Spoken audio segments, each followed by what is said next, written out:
মানে একদম বিএনপি কে ধ্বংস করে দিবেন, নির্বাচন চাই না, এই দল দরকার নাই, এটা ভারতের দালাল।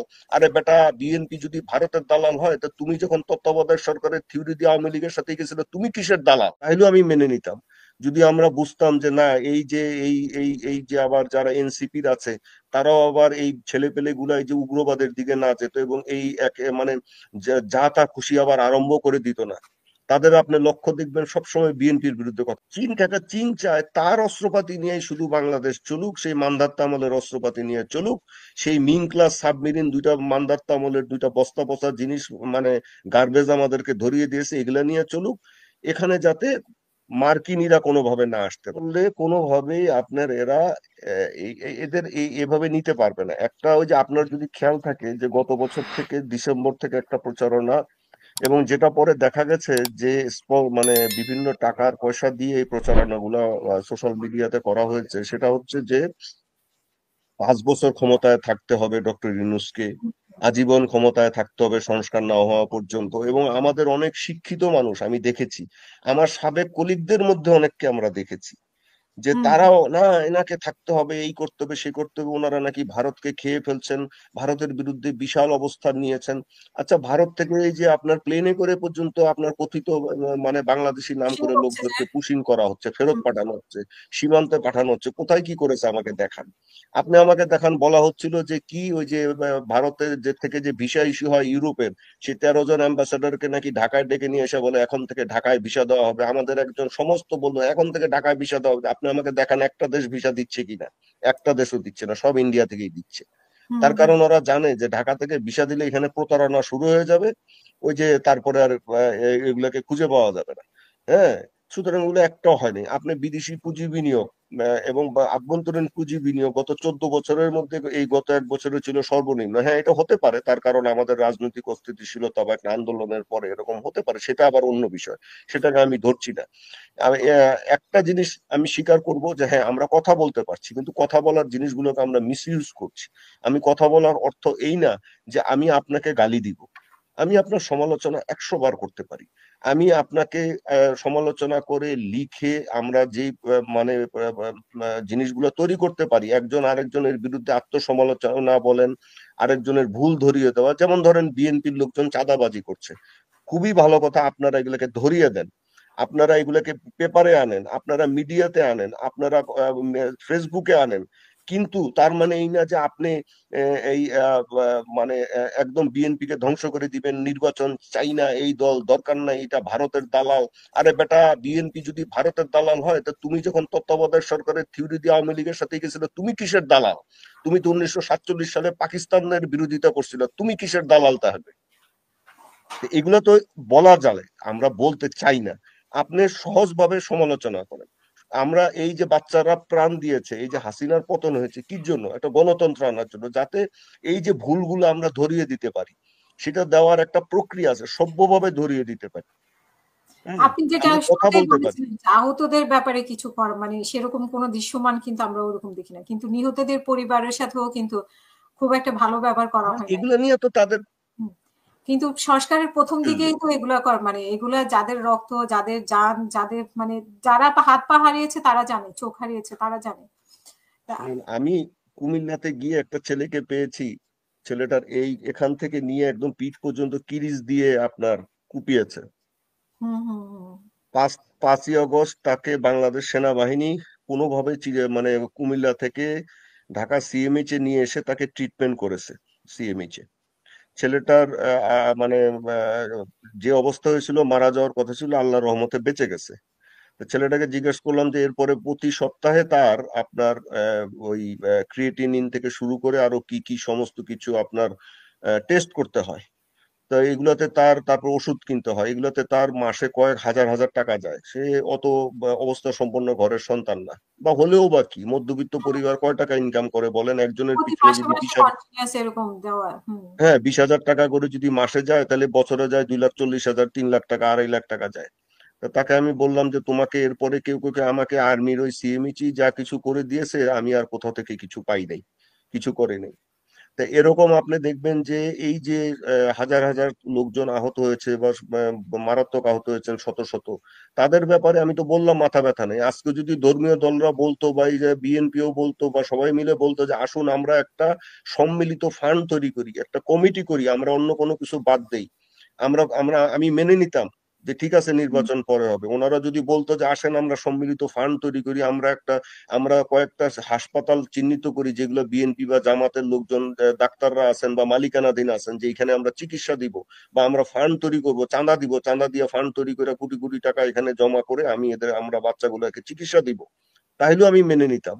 যদি আমরা বুঝতাম যে না এই যে এই যে আবার যারা এনসিপির আছে তারাও আবার এই ছেলেপেলে গুলা এই যে উগ্রবাদের দিকে না যেত এবং এই এক মানে যা তা খুশি আবার আরম্ভ করে দিত না, তাদের আপনি লক্ষ্য দেখবেন সবসময় বিএনপির বিরুদ্ধে কথা বলা। এরা একটা জিনিস বোঝে না যে বাংলাদেশের মতো দেশে যদি মুক্তিযুদ্ধ না থাকে, কথাটা না থাকে, যদি জাতীয়তাবাদ না থাকে, তাহলে কিন্তু বাংলাদেশ টিকবে না। আপনি কি মনে করেন এরা কি চায় যে ওই যে আবার বাংলা সালতানাত কি, আপনার যদি খেয়াল থাকে কি ম্যাপ বানিয়ে ফেলতেছে, আপনি ভারত ভাঙবে। আরে বাবা, ভারত ভাঙার জন্য তোমার এই আন্দোলন হয়নি। ভারতকে যা শিক্ষা দেওয়ার, ভারতীয় আধিপত্য যে বাংলাদেশে ছিল, যা শিক্ষা দেওয়ার তা 5ই আগস্টে বাংলাদেশের মানুষ দিয়ে দিয়েছে, ওদেরকে খেদিয়ে দিয়েছে, ওরা প্লেনে করে পালিয়ে গিয়েছে। তো আমরা নিজেরা যদি শক্তিশালী থাকি, সংহত থাকি, আমরা যদি বুদ্ধিমানের মতো কাজ করি, তাহলে ওরা আর কিছু করতে পারবে না। কিন্তু আমরা যদি এরকম উল্লুকের মতো চলতে থাকি, আমরা যদি একজন আরেকজনের পিছনে এভাবে লাগি এবং যাতা করতে না থাকি, মানে তাহলে কিন্তু ওরা এখন আবার জেগে অ্যান্টি বসবে। বিএনপি, বিএনপি এবং অ্যান্টি বিএনপি, বিএনপি ঠেকা আগে যেরকম আওয়ামী লীগ ঠেকাও ছিল, এখন বিএনপি ঠেকা। তো এইভাবে কি দেশ চলতে পারে কিনা? না, এভাবে আর চলতে পারবে না। আপনি হচ্ছে এতে কি হবে, যদিও বার্মা অ্যাক্টের মধ্যে পড়বে বাংলাদেশ। হুম, হ্যাঁ, এই এই ছেলেপেলেগুলা বার্মা অ্যাক্ট কি সেটাও মনে হয় জানে না। আপনার মায়ানমারে যা হয়েছে, ওই মায়ানমারের মতো আপনার ওই যে একটা হচ্ছে, সেই একটা এই পাশে যাবে। আপনার কমন কতগুলা আপনার হাইপোথিসিস এই এরা দাঁড় করাচ্ছে। যেমন ধরেন একদল বলতেছে আমি খেলাফা কায়েম করব, আবার কেউ বলে আমরা 7 রাজ্য ভারতের ভেঙে ফেলবো। আপনি যখনই ভারতকে প্রকাশ্যে বলবেন 7 রাজ্য ভেঙে বলবে, ভারতের লেজ খাড়া হয়ে যাবে। ভারত হুম, তার নিরাপত্তা নিশ্চিত করার জন্য সে করবে কি, যত রকম ভাবে আছে কলকাঠি নাড়া শুরু করবে। আপনি সুযোগ তৈরি করে দিচ্ছেন। হুম, আচ্ছা, তারপরে আবার বলতেছে কি না আপনি এখন আমেরিকাকেও খেয়ে ফেল। তারা নাকি মানে কি কি সব থিসিস তারা তৈরি করে। চীন নাকি আইসা সৈন্য নামাবে, চীন ঘাঁটি বানাবে, এই করবে সেই করবে। চীন কিছুই করবে না। যদি করতো তাহলে শেখ হাসিনার সময় তারা সোনার নৌকা নিয়ে দৌড়াইতো না।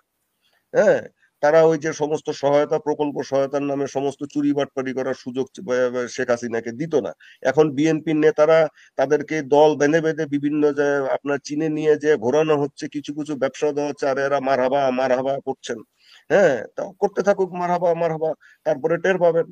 আপনার চীন তো এসে আপনার এই আন্দোলন করে দেয় নাই, বা আপনার হাসিনাকেও সরায় নাই। যদি সবাই খেয়াল থাকে যে 2023 সালে আপনার শেষ দিকে, এই যে 24 সালের জানুয়ারিতে যে নির্বাচন হয়েছিল একপক্ষীয়, সেই নির্বাচনের পক্ষে 4টা দেশ প্রকাশ্যে লিখিত বিবৃতি দিয়েছিল। তার একটা ছিল চীন, ছিল। একটা রাশিয়া, একটা ভারত, আর একটা হচ্ছে ইরান। হুম, তারা বলেছিল এটা বাংলাদেশের অভ্যন্তরীণ বিষয়, আমাদের এই হাসিনা সরকারের প্রতি পূর্ণ আস্থা আছে। হ্যাঁ, হুম, যে তারা নির্বাচন সুষ্ঠুভাবে করতে পারবে, এখানে কোনো বাইরের হস্তক্ষেপ আমরা চাই না। কিসের বাইরের হস্তক্ষেপ? তারা মার্কিন যুক্তরাষ্ট্রকে বুঝিয়েছিল। এই 4টা রাষ্ট্র বাংলাদেশে মার্কিন যুক্তরাষ্ট্রের সাথে বা পাশ্চাত্য দেশগুলোর সাথে, এমনকি তুরস্কের সাথে যেন ভালো সম্পর্ক তৈরি না হয়, সেটা নিশ্চিত করতে চায়। Be sure of that. তার কারণ তারা জানে যে এই বাংলাদেশে যদি একটি সহনশীল গণতন্ত্র থাকে, বাংলাদেশে পুঁজি বিনিয়োগ হবে অনেক। বাংলাদেশে পুঁজির বিনিয়োগ হলে বাংলাদেশের অর্থনৈতিক উন্নয়ন হবে, অর্থনৈতিক উন্নয়ন হলে বাংলাদেশের সামরিক সক্ষমতা বাড়বে, নিরাপত্তা সক্ষমতা বাড়বে, যেটা ভারত ঠেকাতে চায়। এবং চীন আবার এটা ঠেকাতে চায় কেন? চীন চায় তার অস্ত্রপাতি নিয়ে শুধু বাংলাদেশ চলুক, সেই মান্ধাত্তা আমলের অস্ত্রপাতি নিয়ে চলুক, সেই মিং ক্লাস সাবমেরিন দুইটা মান্ধাত্তা আমলের দুইটা বস্তা বস্তা জিনিস, মানে গার্বেজ আমাদেরকে ধরিয়ে দিয়েছে, এগুলা নিয়ে চলুক, এখানে যাতে মার্কিনীরা কোনোভাবে না আসতে পারে। কিন্তু চীন কি কোথাও ঠেকাতে পেরেছে? মায়ানমারে ঠেকাতে পেরেছে? মায়ানমারে বার্মা এক দিয়ে চীনের চীন যে সমর্থন করেছে মায়ানমারের সেনাবাহিনীকে, সামরিক জান্তাকে পুরো খেয়ে দিয়েছে আপনার মার্কিনীরা। সমস্ত জায়গা থেকে এদেরকে খেদিয়ে দিয়েছে। 70% এখন আপনার এই যে গেরিলাদের দখলে, স্বাধীনতাকামী গেরিলাদের দখলে। এমনকি ভারতের মিজোরাম, নাগাল্যান্ড এই সমস্ত জায়গায় আপনার মণিপুরে যে কি পরিমাণ আপনার সেখানে বিভিন্ন ঘটনা ঘটছে, সংঘর্ষের ঘটনা ঘটছে, বাংলাদেশের এই সমস্ত লোকজনের কোনো ধারণা নাই। হুম। সেখানে প্রতিদিনই ঘটনা ঘটছে এবং তারা পর্যন্ত স্কেয়ার। সুতরাং এইগুলা অনেক বড় জিনিস আমাদের আশেপাশে ঘটছে, আমাদেরকে সেগুলো না দেখে আমরা কি করছি, আমরা সব এক একটা মানে হুজুগের পিছনে ঘুরছি। আচ্ছা, বাংলাদেশের মানুষের কাছে, এই লোকগুলোর কাছে আমি একটা প্রশ্ন করতে চাই। আচ্ছা, বাংলাদেশ চলে কিভাবে? বাংলাদেশের কি কোনো আপনার খনিজ সম্পদ আছে? তামা আছে, লোহা আছে, মানে আপনার সোনা আছে, তেল আছে? কিছুই নাই, কিচ্ছু নাই। তো বাংলাদেশ চলে কিভাবে? বাংলাদেশে আসলে 20 থেকে 22 কোটি মানুষ আছে, তার মধ্যে 1.5 কোটির মতো বা আরেকটু বেশি হবে তারা বিদেশে থাকে। বাংলাদেশ চলে হচ্ছে যে এই লোকগুলা যে রেমিটেন্স পাঠায় এটার উপরে, আর একটা ভাবে চলে গার্মেন্টস এর উপরে, তাই তো? আচ্ছা, এখন আপনার সর্বোচ্চ রেমিটেন্স আসে কোথা থেকে? আমেরিকা থেকে। সবচেয়ে বেশি গার্মেন্টস নেয় কোন দেশ? আমেরিকা। আচ্ছা, এই যে আপনি যে ইউকে তে থাকেন, ইউকে তে কি পরিমাণ বাংলাদেশি আছে, তারা কি পরিমাণ সম্পদ বাংলাদেশে পাঠায়? তারা বাংলাদেশে বাড়ি করে, বাংলাদেশে টাকা পাঠায়, তারা তাদের সন্তানদেরকে নিয়ে আসে, আত্মীয় স্বজনকে নিয়ে আসে। ওখানে আমাদের একটা কমিউনিটি দাঁড়িয়েছে।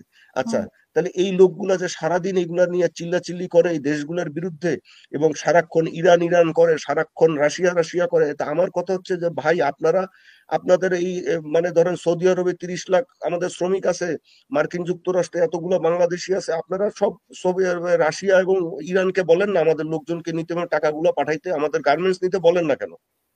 আপনি খাবেন কোথা থেকে? ইউ মানে idiots, where from you will get your food? এরা কোনোদিন এগুলো চিন্তাও করে না। এই গর্দভ গুলো একবার মনেও করে না যে কোথা থেকে তাদের টাকা আসবে, তারা চলবে কিভাবে, তার দেশটা যে এখনো যে বাংলাদেশ মনে টিকে আছে, এই টিকবে কিভাবে এটা চিন্তা করে না। এনারা চিন্তা করতেছে কি কোনখান দিয়ে কি ম্যাপ বানায় ফেলতেছে, শিলিগুড়ি করিডোর ওখান দিয়ে ঢুকবে চীনারা, আমরা এখান দিয়ে যাব। এগুলো চিন্তা করার এগুলো এগুলো চিন্তা করা অন্য জিনিস। এগুলোর জন্য লোক আছে, এগুলোর জন্য বড় বড় দেশ আছে। ওই চিন্তা চীনের, ওই চিন্তা আমেরিকার, ওই চিন্তা আমাদের করার এখনো সময় আসেনি। হ্যাঁ, আমাদের এখন আগে কিভাবে নির্বাচন করতে হবে, কিভাবে একটা প্রশাসনকে সক্রিয় করতে হবে, কিভাবে আমাদের নিরাপত্তা বাহিনীকে সক্রিয় করতে হবে, পুলিশ বাহিনীটাকে রিফর্ম করতে হবে, তাড়াতাড়ি কার্যকর করতে হবে, গোয়েন্দা সংস্থাগুলোকে কার্যকর করতে হবে, আমাদের ব্যবসা বাণিজ্য গুলোকে ঠিক করতে হবে, সেগুলো আগে দেখতে হবে। হ্যাঁ, এগুলো না করে আপনি সংস্কার সংস্কার সংস্কার এগুলো যদি করতে থাকেন, আপনি আর করতে করতে এই যে এগুলো বাড়তে থাকবে, আরো বাড়তে থাকলে একসময় নিজেরা ধসে পড়ে যাবেন। পৃথিবীর কেউ আপনাকে 2 পয়সা দিয়ে গণাগন্তিতে মানে পাত্তা দিবে না। 2 পয়সাও পাত্তা দিবে না। আপনার পাসপোর্টের র্যাঙ্কিং কমতে থাকবে। আপনি এই যে মালয়েশিয়াতে যেই আপনার 36 জন ধরা পড়েছে, আপনি কি মনে করেন এরপরে মালয়েশিয়া আমাদের যে শ্রমিক নেওয়ার কথা, এই যে ডক্টর ইউনূস সাহেব এত চেষ্টা করছিলেন যে আমাদের শ্রমিকদের একটু বেশি নেওয়া হয়, এই ভদ্রলোক চেষ্টা করছিলেন, আপনি কি মনে করেন যে তারা আমাদের শ্রমিক নেওয়ার ক্ষেত্রে মানে সতর্ক হবে না? তারা অনেক বেটিং সতর্ক। করা শুরু করবে এমন ভাবে যে এদের মধ্যে থেকে যেন আবার আমাদের দেখে দেখে অন্যরাও সতর্ক হবে, অন্য দেশও সতর্ক হবে। সবাই হবে।